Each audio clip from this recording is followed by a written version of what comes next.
Le vent glacé balayait les rues sales, faisant vaciller les rares lampadaires. De l'obscurité émergea une silhouette solitaire, un berger allemand épuisé. Son pelage autrefois brillant était désormais couvert de poussière et de boue, et ses pattes endolories témoignaient d'un long voyage. Pourtant, entre ses mâchoires, il tenait délicatement un petit paquet de vie, son chiot.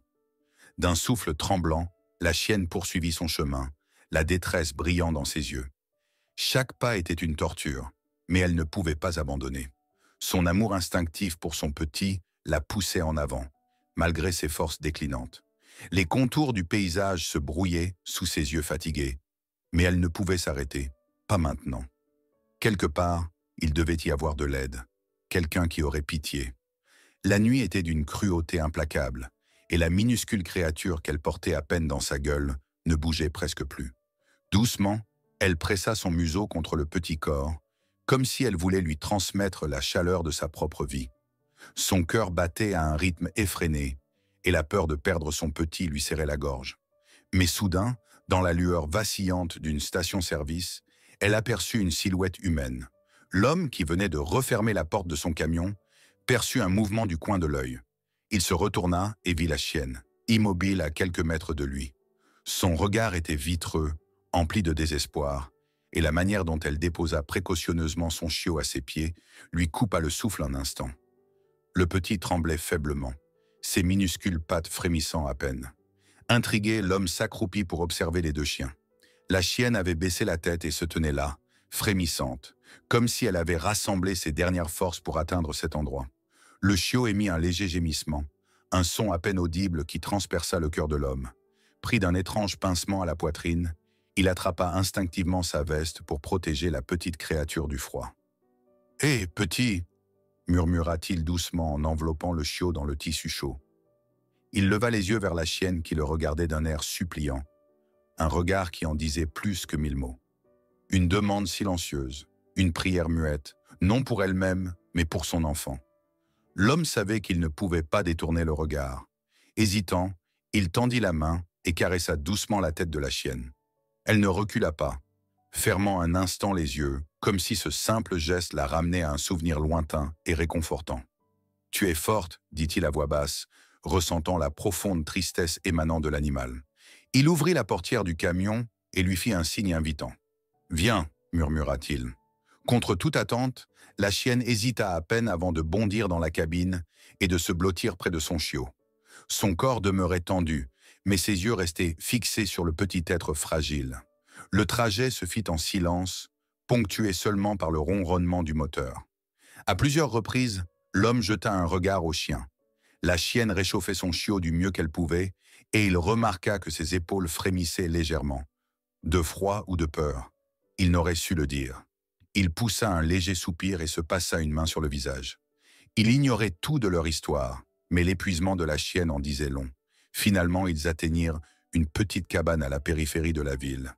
L'homme coupa le moteur et resta un instant assis avant d'ouvrir la portière et de soulever délicatement le chiot dans ses bras. La chienne le suivit, méfiante mais toujours attentive à son petit. À l'intérieur, il installa le chiot sur une vieille couverture posée sur le canapé, puis en sortit une autre pour couvrir doucement la mère. Elle sembla à peine remarquer la chaleur du tissu, toute son attention restant fixée sur son chiot. Délicatement, elle posa sa tête sur la petite boule de poil et lui donna un coup de langue tendre sur le sommet du crâne, tandis que son corps, enfin, trouvait un semblant de repos. L'homme observa la scène, la gorge serrée. Il ne pouvait s'empêcher de se demander ce qu'ils avaient traversé. Il se dirigea vers la petite cuisine et prépara un bol d'eau ainsi qu'une modeste portion de viande qu'il plaça devant la chienne. Elle leva la tête, le jaugea un instant, puis, rassurée de ne percevoir aucune menace, commença à manger lentement. Non avec avidité, mais avec la prudence de celle qui n'a plus eu la force de se nourrir depuis longtemps.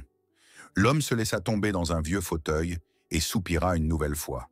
Pendant que la chienne mangeait, son regard se posa sur le chiot, paisible et blotti contre sa mère. Il savait que cette nuit n'était que le début de quelque chose de nouveau qui allait bouleverser sa vie. L'aube pointa lentement à travers les fenêtres de la cabane, baignant la pièce d'une lumière dorée et chaleureuse. L'homme cligna des yeux, encore ensommeillé, et se redressa dans son fauteuil. Il lui fallut un instant pour se souvenir de ce qui s'était passé la nuit précédente. Son regard se posa sur le canapé et un léger sourire apparut sur son visage. Là, la chienne était couchée, enroulée autour de son chiot, tous deux respirant paisiblement. Pour la première fois depuis longtemps, elle semblait réellement dormir, non plus en état d'alerte constant, mais plongée dans un profond repos bien mérité.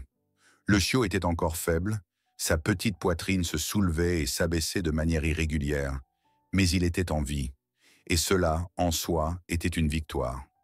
L'homme se leva sans bruit pour ne pas réveiller les chiens et se dirigea vers la cuisine afin de préparer du café. Tandis que l'eau chauffait, il entendit un léger bruit derrière lui. Lorsqu'il se retourna, il vit que la chienne avait relevé la tête et l'observait de ses yeux encore embués de sommeil. Lorsqu'il lui adressa un léger signe de tête, elle posa à nouveau la tête sur ses pattes et referma les yeux. Il sentit une discrète vague de soulagement.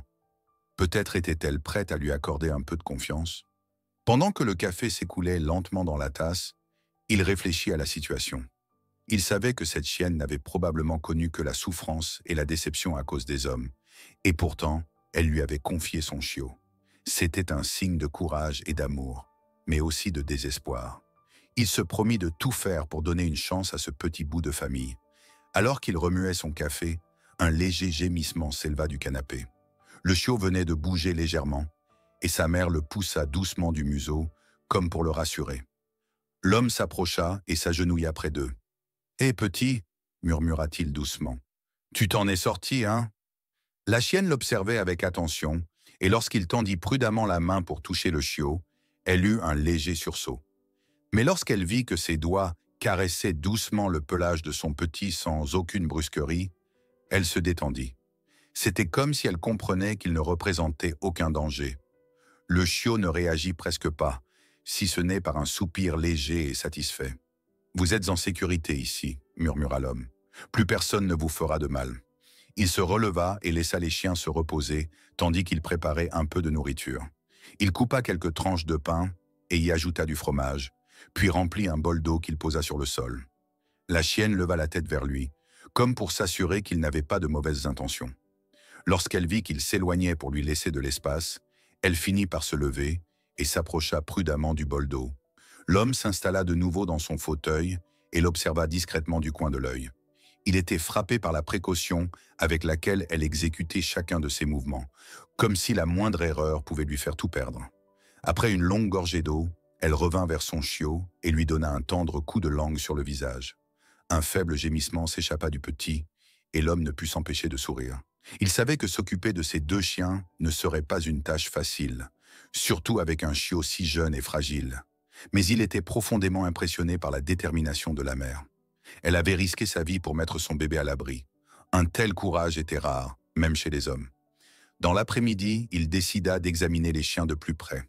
La chienne avait encore des traces de boue et de saleté incrustées dans son pelage, et le chiot semblait si frêle et souillé. Avec patience, il alla chercher une bassine d'eau tiède et un linge doux. Il s'agenouilla près du canapé et laissa la chienne renifler le tissu. Comme elle ne montrait aucun signe de résistance, il commença délicatement à nettoyer son dos. D'abord, elle tressaillit, nerveuse, mais peu à peu, elle se laissa faire, comme si elle comprenait qu'il ne lui voulait aucun mal. La saleté se détachait lentement, révélant en dessous un pelage magnifique, bien que maigre. Lorsqu'il arriva à sa tête, il s'arrêta un instant, lui laissant la possibilité de reculer si elle le souhaitait. Mais elle resta immobile et ferma même les yeux lorsqu'il essuya avec précaution les croûtes qui marquaient encore son visage. Une fois la mer propre, il s'occupa du chiot. Il était encore plus sale et tremblait légèrement lorsque l'homme passa le linge sur lui. Mais grâce à des gestes doux et des paroles rassurantes, il parvint à nettoyer la petite boule de poils sans le brusquer. La chienne suivait chaque mouvement avec une vigilance absolue, mais elle semblait comprendre que cela faisait du bien à son petit. Alors que le soleil déclinait lentement, projetant ses derniers rayons à travers les fenêtres, l'homme s'assit sur le sol, près du canapé, et observa les deux chiens. La chienne avait ramené son chiot contre elle, et tous deux semblaient s'être endormis paisiblement. Un sentiment inattendu de satisfaction l'envahit, et il sentit que ce nouveau chapitre de sa vie allait être quelque chose de vraiment particulier. Les jours passèrent, et peu à peu, la routine changea dans la petite cabane. Chaque matin, l'homme se réveillait tôt, et la première chose qu'il voyait était la chienne, enroulée autour de son chiot, dormant paisiblement. Il en était venu à considérer ces deux êtres comme une petite famille, certes, mais forte, unie dans un combat silencieux contre le destin. Le chiot commençait à se rétablir. Sa respiration était devenue plus régulière, et ses mouvements semblaient moins faibles. Pourtant, il restait fragile et passait la majeure partie de son temps blotti contre sa mère. La chienne ne s'éloignait jamais de lui et n'autorisait que rarement l'homme à le toucher. Malgré cela, il sentait que la confiance grandissait peu à peu. Un matin, alors que le soleil filtrait à travers les vieux rideaux, un nouveau son attira son attention. C'était un petit aboiement, léger, presque un couinement. Il se retourna et aperçut le chiot, debout sur ses pattes vacillantes. La chienne l'observait attentivement, les oreilles dressées, tandis que son petit tentait de faire un premier pas hésitant. L'homme retint son souffle, craignant de cligner des yeux et de manquer cet instant. Le chiot chancela, tomba sur le ventre et poussa un petit gémissement, mais sa mère le poussa doucement du museau, l'encourageant à réessayer. Cette fois, il parvint à faire 2 pas maladroits avant de se laisser retomber sur son arrière-train. « Bon garçon », murmura l'homme avec un sourire. « Tu y arriveras. » La chienne lui lança un regard rapide, non plus méfiant, mais presque complice. En cet instant, l'homme comprit qu'il avait trouvé sa place au sein de cette petite meute. La confiance qu'elle lui accordait n'était pas un hasard. Elle était le fruit de la patience, de l'attention et de la volonté d'être présent pour eux. Dans les jours qui suivirent, le chiot devint plus fort. Son pas se fit plus assuré et son regard s'ouvrit davantage sur le monde. Il commença à explorer son environnement, avançant maladroitement sur le plancher de bois, reniflant tout ce qu'il trouvait. Il cherchait sans cesse la présence de sa mère et parfois celle de l'homme.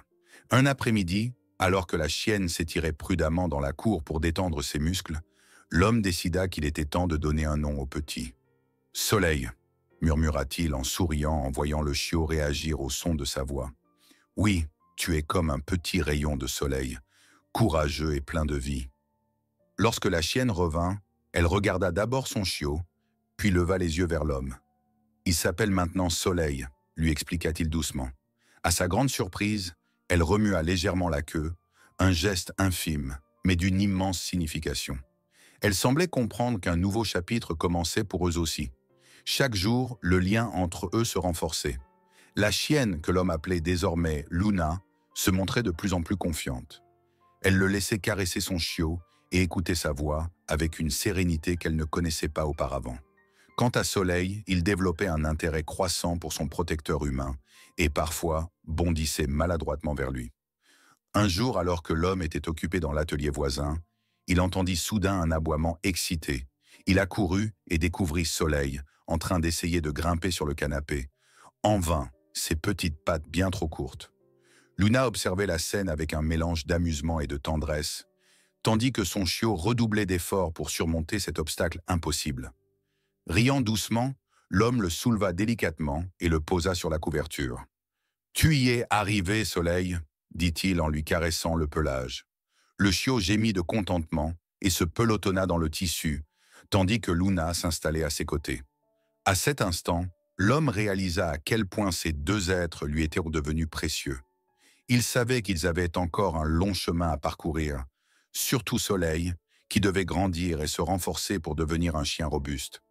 Mais l'amour et les soins que Luna lui prodiguait, ainsi que la nature courageuse et curieuse du petit, lui donnèrent de l'espoir. Ils avaient déjà surmonté tant d'épreuves. Pourquoi n'y arriveraient-ils pas encore?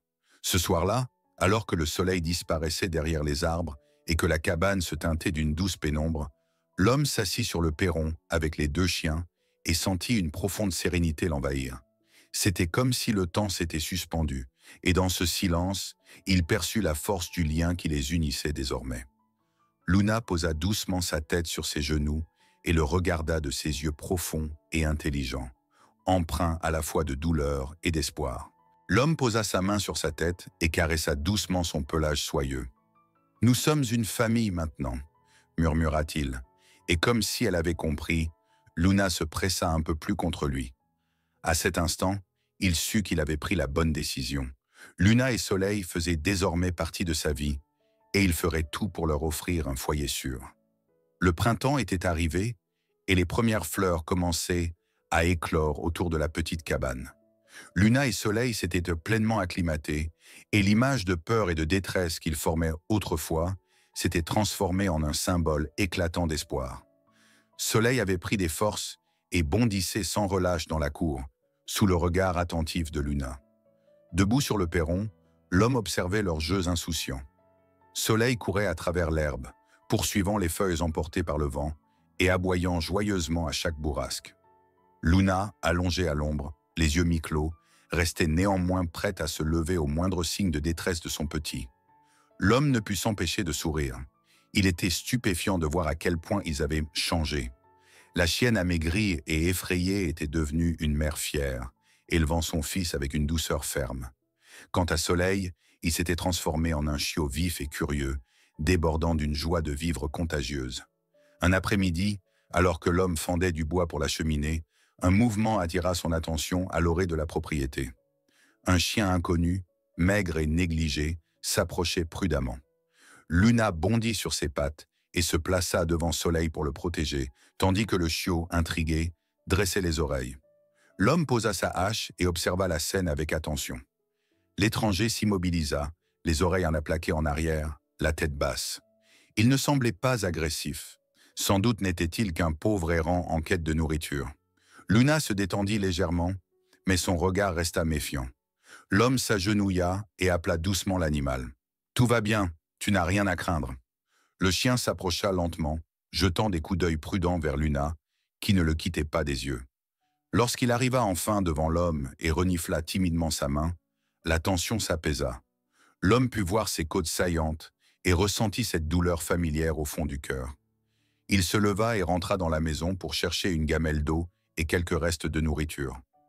Le chien inconnu mangea avec avidité, tandis que Luna, désormais plus calme, l'observait sans hostilité. Soleil, curieux, s'avança à petits pas, toucha le museau du nouveau venu d'un coup de nez hésitant, puis bondit en arrière, joueur. L'homme esquissa un sourire. « Alors, Soleil, déjà un nouvel ami ?» Les jours suivants, le chien errant resta aux abords de la cabane et sembla s'habituer peu à peu à son nouvel environnement. Luna restait vigilante, mais elle n'éprouvait plus d'animosité à son égard, et Soleil paraissait apprécier cette nouvelle compagnie. L'homme réfléchit à l'idée de le garder, mais il sentait que ce chien n'était pas fait pour un foyer fixe. C'était un vagabond, un esprit libre qui avait simplement besoin d'un peu de répit avant de poursuivre sa route. Un matin, le chien avait disparu. Seules quelques empreintes dans la terre meuble témoignaient encore de son passage. L'homme ne put s'empêcher de pousser un léger soupir, mais en voyant Soleil bondir gaiement autour de Luna, il sut qu'il n'avait aucun regret. Il avait tendu la main, comme il l'avait fait autrefois pour Luna et Soleil. Les mois passèrent, et Soleil grandit. Le chiot maladroit devint un jeune chien robuste, débordant d'énergie et de curiosité. Luna restait proche de lui, mais elle lui accordait de plus en plus de liberté, comme pour lui apprendre que le monde s'explorait aussi seul, sur ses propres pattes. Un soir, alors que le soleil disparaissait derrière les collines et que le ciel s'embrasait de teintes dorées, l'homme était assis sur la véranda avec Luna. Soleil jouait encore dans la cour, poursuivant un papillon en aboyant joyeusement. L'homme posa la main sur la tête de Luna et sentit la sérénité qui émanait d'elle. « Tu as réussi », murmura-t-il, comme si elle pouvait le comprendre. « Tu as offert un foyer à ton fils. Vous êtes devenue une famille, ma famille. » Luna leva les yeux vers lui, son regard empli de chaleur et de fidélité. C'était un regard chargé de gratitude et de confiance, et à cet instant, l'homme comprit qu'il ne s'agissait pas seulement d'avoir sauvé leur vie, ils avaient aussi transformé la sienne. Une profonde paix l'envahit, alors que la nuit s'installait doucement autour de la cabane. Dans le calme du soir, il resta longtemps là, à observer Luna et Soleil jouer, forts, pleins de vie et de bonheur. Et au fond de son cœur, il savait qu'il ne serait plus jamais seul, car ensemble, ils avaient construit une famille, unie non par le sang, mais par l'amour.